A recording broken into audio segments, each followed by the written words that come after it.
Howdy heretics, I'm here with my friend Jacob, and he is, believe it or not, PIMO. So explain to them why you're wearing this. Yep, so we're currently at the Melbourne International Convention, and we've got 50, 60,000 odd witnesses over there. I don't know how accurate that number is. 60,000, I think. 60,000, yeah. So I have a bunch of family in there, and as we're engaging in a bit of activism today, I don't particularly want to be recognised because I've got family and the last congregation I was in. So yeah, we get to do this, but not be recognised doing this. So yeah, so if you really want to hunt him down, his name is Jacob, and he's marsupial. Yeah, it's very specific. I love it. Okay, so you woke up when you were 14 years old. Yeah. So your parents are witnesses? Yes. So whole family, 4th generational witness. We've got Bethelites in the family and all elders. Baptized at the tender age of 13, 14. I started to do a bit of research online and worked out it wasn't the truth. So you're 4th generation? 4th generation, yeah. So... I'm also 4th generation. Yeah. Did you meet your great-grandparents? I did, actually. Then yes. it's 1st generation, because it's overlapping. Oh, I see. So yeah, we used to be 4th generation Jehovah's Witnesses, but now we are nice 1st generation Jehovah's Witnesses. We need a diagram, I think, with one of the markers. You know, since we are ex-Jehovah's Witnesses, that means our great-grandparents are overlapping apostates. Oh, true. Yeah, I like the thought. That's good. So... And you're not disfellowshipped? No, not currently. Okay. I am basically faded, so I've moved out as of 6 months ago. Haven't been to meetings in that period and haven't really been harassed yet. That might start, but so be it, really. So, yeah. Yeah, it's fun to be an apostate. Yeah, exactly. It definitely is. And we get to be with all these awesome guys. We're having a lot of fun, all the events after these things. So, yeah, it's really good. You know, personally, I think being at a convention and protesting, the convention used to be fun, except everything that was extremely boring, which is 90%. Yeah, exactly. But now we have all the fun and some extra fun, and we have beers and exactly. It's the grass is greener on the other side, really. It actually, well, for them, not for yeah, for them, not us. Yeah. Don't go back in. we stand with our sons, we flirt with the sisters, we wave to the witnesses, exactly. and then when they go into the boring, we go to the pub. Yeah, exactly. It's brilliant. And we've even had we've had people come out and they've bought us coffees and everything. We've given them donuts and everything else. And yeah, no, it's brilliant. Like, it's really been a good event. People have been nice to us and they've been reading the signs, and yeah, it's turned out well, I think. Yeah, and most of the witnesses, I believe, not all of them, but I believe most of the witnesses are genuinely nice people. Oh, absolutely. And I see some of them trying to break the rules, talk with us a little. Some people wave, some people come and say, we love you, you're welcome back. We appreciate that. Thank you, but no thank you. Some people bought us coffee. No, there's a lot of nice witnesses. Yeah, no, absolutely. And we're doing friendly activism. Yeah, exactly. There's nothing too out there with it. We just stand there with signs. They can read it if they want, and that's it. Tell us about your webpage. Yeah, so jwinformed.org. It takes a bit of a different approach than all of our other sites. It's a bit more of a summary of all the information. So there's a lot of links to JW facts and whatnot. But as a job, I'm a web designer, so I've gone out and done a bit of a contribution there. So yeah, if you want to check that out, JW Informed, and if you've got any suggestions as to what you'd like on there, just feel free to, there's a little contact section, feel free to flick us an email and we'll do that. So what's the target audience for jwinformed.org? Well, jwinformed.org, the language is rather simple on there, but again, it's really for everyone. I was particularly thinking of the younger generation. They're used to all these modern websites. So going out there and having something in a very clean format, that's the specific target audience, but it really works for everyone. You can go deeper with the research from there, and So it was very mobile phone friendly. Mobile first. So mobile first. Okay. Yeah, exactly. And that's the majority of the traffic we get. That's about 70%, I believe. So JW, okay. Yep. So, are you shunned by your parents, family? A little bit, soft shunned. A little soft shunning. So they still sometimes talk to me, but yeah, you've got to deal with it. That's what happens. So, price to pay for freedom. Yeah, freedom comes with a price. Yeah, and it's worth it. So. Yeah, and eventually you never know. Some of these people might wake up and. Yeah, there's been stories, so... We can win them over without a word. Yeah. Remember that? Yeah, no, that's right. Well, showing that with our good example. That's right. And like showing that you've got a happy life, you've done something with your life, you've gone and tried something, and you've got friends, you're happy.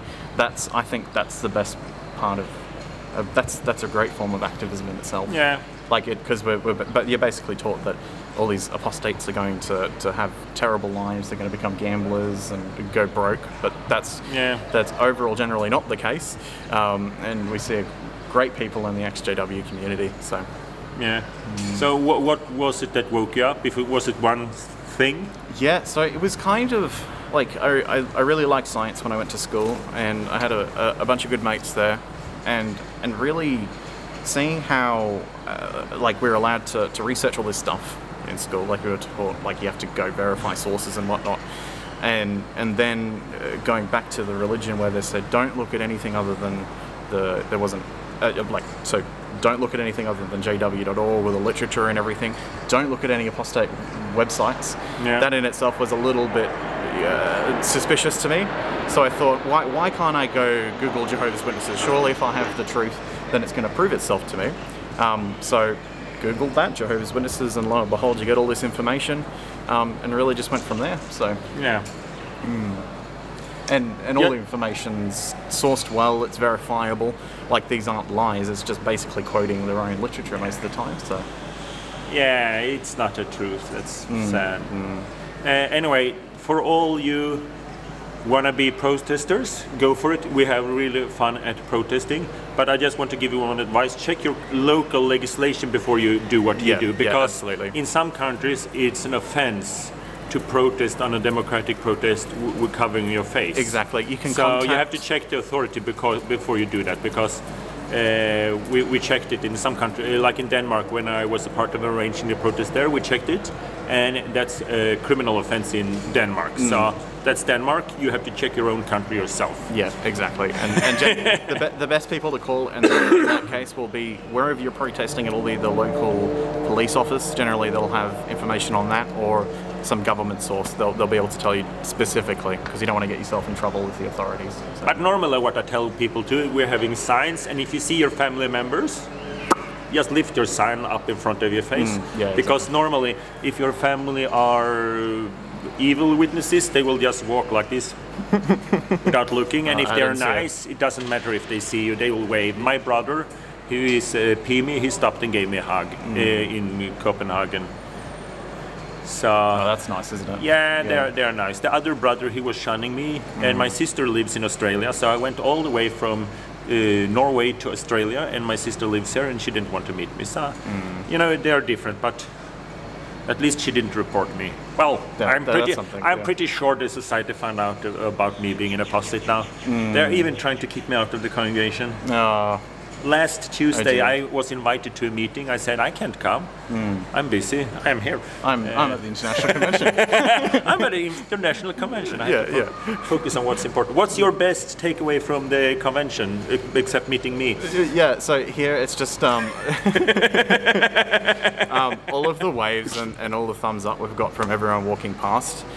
You have to assume that most of them are going to be people that are starting to doubt their true hold beliefs. They've gone and done research, or they're mentally out, so they're PIMO, and they're seeing us. Yeah, we get all these waves and thumbs up. It's really cool to see that. And going on Reddit, we see all the photos of everyone in a similar sort of circumstance. So it's really cool seeing that. Yeah, no doubt about it. Watchtower is going down. The average age has gone from somewhere in the 30s to somewhere in the 40s. Young people don't want to be in it, except in countries with no internet access. But they cannot sustain Watchtower financially. Yeah, exactly. So they can have a boost with all the old people dying and leaving their estates, so that will give them breathing room, but the current business model won't work. Yeah, exactly. Knowledge is power. Like the current demographic, so if you're generally 30 years or older, you've grown up without the ability to go access this information readily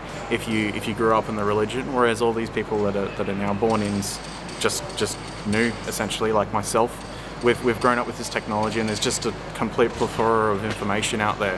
It's so easy. I saw this one sentence that said, freedom is just one Google search away. So really this information is going to be the end of how, if Watchtower does go down, that's the way it'll go down, I believe. There was one gave us on my YouTube channel, thank you very much. I will not use it, but it was a good example of a protest sign. He said, conditional love is not love. It's prostitution. I love it. That's good. Whoever said That's a good brilliant. example of a good sign that we will not use because the target audience will not understand it. No. So always think about the target audience, not your apostate friend. But it's that was really intelligent. So thank you very much. So I like that. Yeah. Let's go out and protest, and then we'll have a party. Let's do it.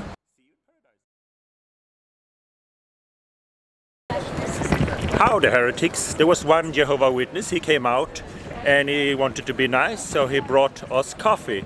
He brought and paid coffee for the apostates. And then he wanted to go into the convention. Come with me. And the loving bouncers of Jehovah's Happy Love Never Fail congregation said he was not allowed in because he did what Jesus told him to do. Be nice to your enemies. So he wasn't allowed in. So we have some extra coffee. So you want coffee? We got some extra. You don't want to? I've had a couple already. Yeah. The guy who gave us coffee, he was a real Christian, and you didn't let him back into the congregation. Didn't Jesus say that you should pray for your enemies, be nice to those we are not persecuting you. He gave us coffee and he wasn't allowed back in. You ever heard the expression love never fails? It does sometimes. Excuse me, but that was not cool. But have a nice day. So love does fail sometimes. I'm sorry.